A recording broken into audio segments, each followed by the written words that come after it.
Hello, I am Endlessness and welcome back to Final Fantasy VII Ever Crisis, and in this video I want to give you a guide for the Catoblepas EX2 battle, which has recommended 200,000 power. Catoblepas is weak to ice and specifically physical ice attacks, and unless you have some high overboosted magic ice weapon you're better off using physical attacks. Also, Catoblepas will charge Flare, which is magic attack, and his normal attacks will be physical, and he'll often buff his magic attack, so you should bring something to nullify it. And near the end of the battle he'll also buff his physical attack, so if you're struggling you should bring something to nullify those buffs or decrease further. And also you should bring a physical triangle sigil for this battle, because during sigil phase Catoblepas will have a magic counter. Also, near the end of the battle, when Catoblepas's HP will turn red, he will activate Magic Infusion, and if he manages to fill that gauge, he will start charging his final flare, which means it'll be a DPS race, and if that happens you have to kill him, otherwise you'll die.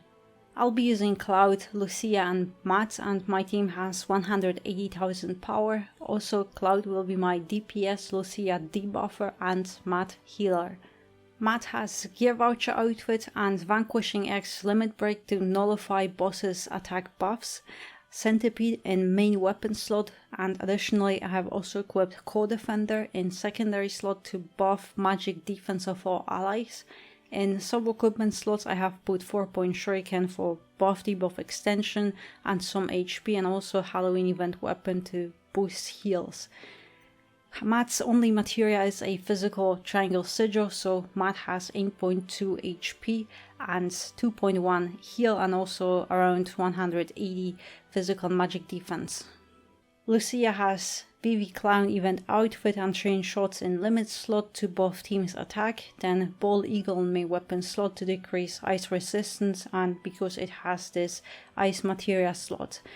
Mad Minute is to decrease magic attack, and all sub equipment slots are empty, so her only two materias are Triangle Physical Sigil and Blizzara Blow in this ice materia slot. So Lucia has 8.3 HP, 2.7 physical attack and just standard physical and 120 magic defense.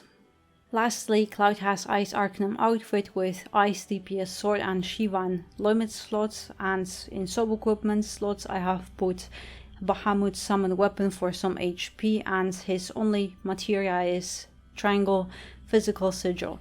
So Cloud has 7.3 HP, 2.1 physical attack and just standard physical defense and 141 magic defense. This is my team and I have a lot of equipment slots empty, purposely to lower my power, but other than those utilities needed for this battle, everything else can be used as a stat stick to increase attack, HP or whatever you might need. If Catoblepas gives you trouble during physical attacks, you can equip a weapon or debrave materia.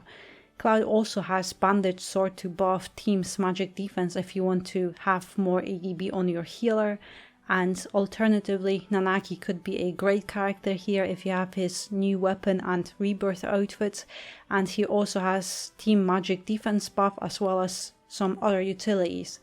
I also think Yuffie could be fine here as well, and of course Ice Zack if you pulled on a banner. And from what I've noticed, if you have a team defensive buff, defensive stats aren't very important, so I think you could go either with defense or defensive buffs.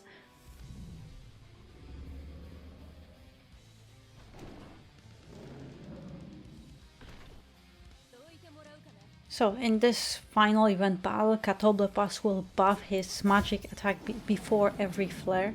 So here I just debuffed him, but he will keep buffing himself, so that's why my debuff is disappearing. But then switch to defense and prepare to recover.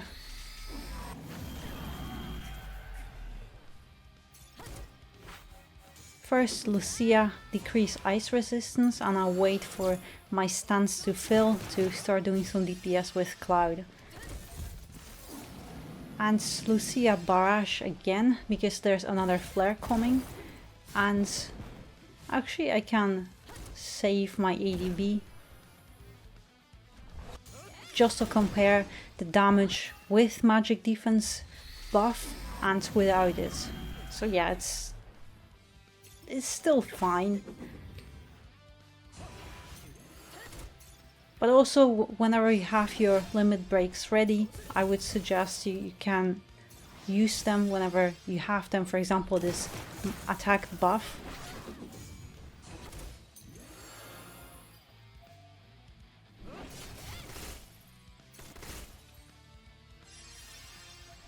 There will be a sigil phase coming soon, I think.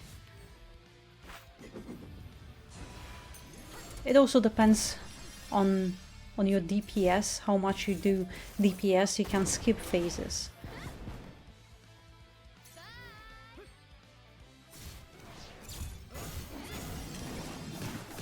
Also magic boost and another flare, so that's fine. So just another barrage again.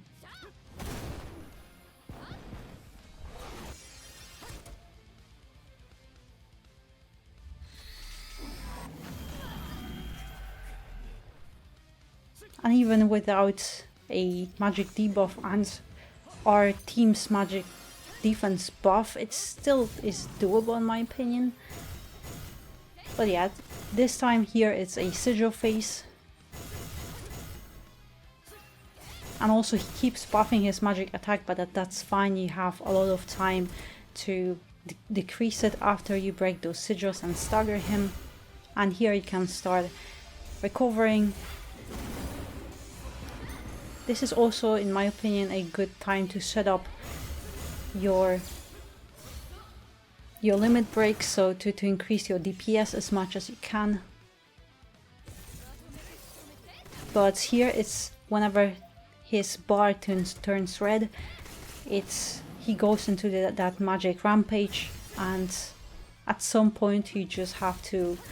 He also gets that big physical attack buff, so you can use Vanquishing X just for this, so he doesn't hurt you too much in case you are struggling.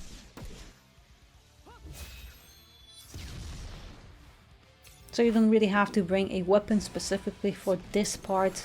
You can just use whatever you have, and this limit break in my opinion is really good for that.